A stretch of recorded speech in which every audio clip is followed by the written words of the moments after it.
nizo operation za gisirikare z'akataraboneka zibaho mu mateka yose y'isi zigabwe kuri Iran by'umwihariko. Operation ebyiri, Epic Fury na Wars of Lions. Israel ubwayo muri Operation Wars of Lions ukeke ko yakoresheje indege z'intambara 200, indege z'intambara 200, fighting jets. Ni operation yabo n'ubundi yahitanye umuyobozi w'ikirenga Ayatollah Ali Khamenei ndetse n'aba top leaders mu gisirikare cyangwa se abagaba b'ingabo b'ikirenga mu gisirikare cya Iran bari hagati ya 5 kugeza ku 10. Ni mu gihe Amerika yaciye mu kirere ikoresheje isanzure, ubundi nayo ikora ibyitarigeze bikorwa n'izindi leta cyangwa se ibindi bihugu by'ibihangange mu isi. Aho leta z'umwe za Amerika zakoresha tekinoloji yo guca mu isanzure ubundi zikuraho ubwirinzi bwose bwa Iran, maze Israel ziri kuzirasa. Ni ukuvuga ko S-400 Uburusiya bwahaye Iran ahanga bayineutralije bakoresheje kugwanira mu isanzure. Nizi operation ebyiri ngiye kugusobanura hanga kuri Mutavu official, ni ukuvuga Epic Fury y'Abanyamerika na Wars of Lions yakozwe na Israel, maze bikanahitana top leaders cyangwa se umuyobozi w'ikirenga wa Iran Ayatollah Ali Khamenei. Byagenze bite? Izo operation zakozwe gute? Zakozwe n'izihe ntwaro? Indege zingahe? Amerika bigenje ite kugira ngo barase kurasa kuri Fordo, Nathan, Isfahan ndetse n'ibindi bice byose biri strategique hano mu burasirazuba bwo hagati by'umwihariko imbere mu gihugu cya Iran. Nitwa Mutavu Ismael, ngiye ngwaye ikaze. Byabasabye ko bategereza yuko igisibo cy'ukwezi kwa Ramadan kigeramo hagati kugira ngo bashe guca Iran neza intege. Ubutasi bwa Israel, ubutasi bwa Zunze za Amerika, abasiniya kamanda barateranye baze bavuga ukuntu bagomba kugaba iki gitero.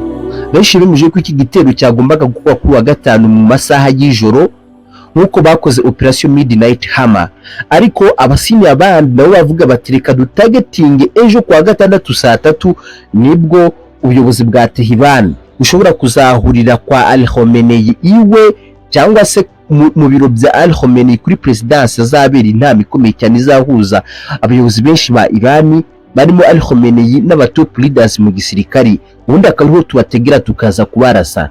Ni nako byagenze ejo kwa gatandatu mu gitondo saa 3 ubutasi bwa Israel na Amerika bwakoze igikorwa cyo kugaba ibitero ahangaha mu mbuga ya Tehran muri presidence ya Tehran.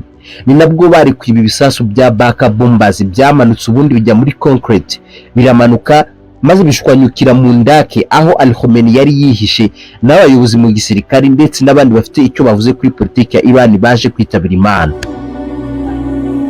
Israel indege yagurukije indege 300 z'intambara nazo zigambira kurasa ahantu y'ingenzi cyangwa se ari strategique hagera muri 500 by'umwihariko rwagati mu mutima wa Iran no mu burengerazuba bw'iki gihugu cya Iran. Israel rero yifashije leta zunze za Amerika yahise irasa, ariko bahere by'umwihariko kurasa ahantu h'ingenzi muri Iran by'umwihariko mu mujyi wa Tehran aho barashe kuri supreme leader background, nuvuga kurwo rwa Ali Khamenei iwe bwite, ubundi barasa presidential palace cyangwa se ku ngoro ya perezida, ku biro bikuru by'ubutasi, kuri ministeri y'ingabo ndetse no kuri headquarter zigiye zitandukanye hangaha. Gusa wumve ko ibi bitero byarasha ahantu icyarimwe mu buryo bwihuse cyane ku buryo Tehran itigeze imenya uko bigenze. Mu gukora iyi operation rero indege za Israel zarashe ku rugo rwa Ali Khamenei bombe cyangwa se bya bisasu biremereye bisaga 30, ariko bizirasa ahantu 13 y'ingenzi batekaga yuko Ali Khamenei yari yihishe. Nibwo bahisemo gukoresha za baka busters rero ndi kubabwira, ari byo bisasu bimanuka kuri floor ya mbere bigacengera bikamanuka ikuzimu akaburiho bijya gusandarira. Bidatinze rero satellite nyinshi zagiye zigaragaza amashusho y'imyotsi myinshi tutumba ku rugo rwa Ali Khamenei, ubona rwafashwe rwakongejwe n'inkongi bya nyabyo. Tumwe mu bitangazamakuru bikomeye cyane muri Israel nka Channel 12 Antisir, umunyamakuru yagaragaza avuga yuko ibitero bigabwe muri Tehran bimaze guhitana Ali Khamenei. Gusa benshi batetse ko ari bya bindi bya Israel byo kwikina n'ubundi nyine bamenyereye byo gutangaza amakuru y'ibihuha mu bwo bwo kurwana rwa rugamba rwitwa psychology warfare, ariko n'ubundi byaje kurangira bigaragaje yuko muri iki gitondo Iran nawe ubwayo yatangaje yuko Ali Khamenei yitabye Imana aguye muri bitero Israel yabagabyeho. Ibi bitero rero byagabwe kuri ingoro ya Ali Khamenei ntabwo byamutwaye wenyine, kubera yuko Israel yarangije gutangaza uko byahitanye abandi bayobozi b'ikirenga bagera kuri batatu. Bamwe mu bayobozi bapfiriye hamwe n'umuyobozi w'ikirenga Ali Khamenei harimo bita Ali Shamkhani. Uyu nguyu akaba ari umunyabanga ushinzwe akanama k'umutekano ahangaha muri Iran. Ni ibitero kandi byahitanye umuyobozi wa RGC, n'ubundi akaba ari umwe mu bakomeye cyane hariya muri Iran. Ni ibitero kandi byahitanye minisitiri w'umutekano uwo bita Nasir Zad, ubundi uyu ni umugabo ukomeye cyane. Igitangazamakuru cyo muri Israel cyakomeje kuvuga yuko ari abasirikare ubundi bagera muri 40 babandi baba top leader, babandi bari ku rwego hejuru mu bijyanye n'umutekano, gahunda ya nucleaire, gahunda gukora ibijyanye n'amadrone ndetse n'ikoranabuhanga n'iterambere rya gisirikare, bose bakaba bapfuye muri bitero Israel yagabye kuri Iran. Nibwo ku rundi ruhande Leta Zunze za Amerika zo zagabye ibitero muri operation yitwa Epic Fury. Bo ntabwo bitaye kuri Ali Khamenei n'aba top leader, bo ahubwo bari bafokasinze cyangwa se bibanze ku bijyanye na site za ballistic missiles, site nyine zikorerwaho za misile ballistic Iran tunze mubona mwumva buri munsi zazonze Leta Zunze za Amerika nafatanya ibikorwa babo muri kino gice cyangwa se hano mu burasirazuba bwo hagati. Barengejeho kandi bibasira ibikorwa remezo bya nuclear infrastructure. Amerika kandi yibasiye ama air defense cyangwa se ubwirinzi bw'ikirere bwa Iran, ndetse inarasagura ku bikorwa remezo igisirikare cya RGC cyagiye kisara cyangwa se position bagiye bashyira mu bice bigiye bitandukanye hano mu burasirazuba bwo hagati, by'umwihariko muri Iran, bafasha kugwanya Leta Zunze za Amerika cyangwa se Israel. Aho hose niho Leta Zunze za Amerika zagiye zirasagura. Ibimaze kuba rero nibwo bwana Donald Trump yagiye kuri bwa rubuga rwe Truth Social avuga yuko bamaze kwibasira nyine Iran ndetse bamaze gukuraho Ali Khamenei. Anavuga ko uyu mugabo nta bushobozi na buke namba yari afite bwo gukwepa ibijyanye n'ubutasi, ikoranabuhanga n'ubushobozi bwo kugwana intambara za warfare yari afite ku buryo yagombaga gukwepa ibi bitero n'ubundi bari bugabeho.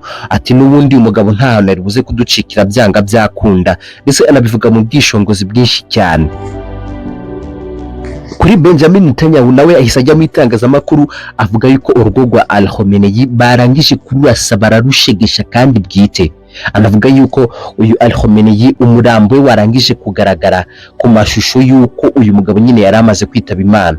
Bakomeje kwigamba mu itangazamakuru byinshi cyane bigiye bitandukanye bavuga yuko nyine barangije gushegesha Iran kandi koko byanyabyo byaje kugaragara ari iby'ukuri. Ibi kandi ni nyuma yuko Israel yari yaragabye ibitero muri 2024 byahitanye umuyobozi wa Hamas agapfa. Anaribwo waje kubona ko iyi ntambara yatangiye gututumba. Muri iyi myaka 3 n'ubundi Amerika iciye muri Israel bari barasenye Hezbollah, ndetse basenya ubutegetsi bwa Assad, ndetse banakuraho Hamas n'abahuti nabo murabona ko batorohewe n'ubundi tu. Urebye neza abanyamerika bari basa n'abari barangije guca Iran amababa. Iran bari bararangije ubundi gusa n'abayishegesha, yarisaga naho isigaye yonyine mbese tu, nkuko yari imeze mu mwaka wa 1979 ubwo yatangiraga kugwanira impinduramatwara za revolution ya Kisilamu. Icyo Iran nyine yari yonyine, nabwo ndi bakubwira ngo Iran muri iyi minsi yasaga naho isigariye yonyine, isigariye ku bari babo barimo nk'Uburusiya, Ubushinwa ndetse na Korea y'Amajyaruguru, nabyo bicecetse muri iyi minsi bidafite ibintu biri gutangaza kuri iyi ntambara iri kubera ahangaha muri Iran. Nubwo urupfu rwa Ali Khamenei rwateje umwiryane n'intugunda ndetse ukabona ko muri Iran hasa naho hari umwijima imbere mu gihugu. Ariko ari ibitangazamakuru byagiye bica kuri Telegraphe, kuri CNN ndetse n'ahandi bigaragaza bamwe banya Iran bagwanya ubutegetsi bwa Khamenei biciringira, abandi babyina, abandi banaseka, ariko bitakuye ko n'ubundi abanya Iran benshi bari mu gahinda ko kunamira umuyobozi w'ikirenga, umuyobozi bagaragarije urukundo nyuma yo kwitabye Imana rudasanzwe, mu gihe batanze akaruko cy'iminsi igera kuri 7 barimo kunamira uyu mutegetsi w'ikirenga wa Iran. Mbese n'ubu n'izi saha Leta Zunze za Amerika na Israel bakiri kurasa ubundi Iran, ikirere cya Iran kirasa n'umukara, ariko nayo ntabwo yigeze bahereza, yakomeje kurasa ku bikorwa byabo by'ingenzi birizwa hano muri Middle East, ihereye muri Bahrain, mwabonye ibyakoze muri Qatar ndetse n'ahandi henshi hagiye hatandukanye. Ahangaha hose Iran iracyari kuharaza. Birasa naho neza n'ubundi Leta Zunze za Amerika na Israel umugambi wo kwigarura uburasirazuba bwo hagati bawutangiye kera cyane, uhereye nko muri 2023 nabwo ubundi babagiye gukuraho ubutegetsi bwa Saddam Hussein muri Iraq. Ibi byarabaye mwarabibonye. Bwa nyuma rero uyu muyobozi w'ikirenga Khamenei wari waragambiye kuzashyira Israel hasi hano mu burasirazuba bwo hagati, umugabo warubatse Hamas, Hezbollah, warubatse Axe de Resistance, wari warashyigikiwe n'abahuti n'abandi bantu bagiye batandukanye. Ubu ngubu ibye byarangije kurangira, ubundi abayobozi ba Leta Zunze za Amerika bakaba ari benjoyinga bameze neza cyane. Ntabwo muri Iran bari bashyiraho parliament igomba gutora ugomba gusimbura Ayatollah Khamenei. Kwibutse ko kuba warasa Ayatollah Khamenei n'abandi ba top leaders hanga muri Iran bisa natari igikorwa gihambaye cyane, kubera ko Khamenei n'ubundi mbere yuko apfa ibi yari yarabibonye abasha gushyiraho abagabo bazamusimbura.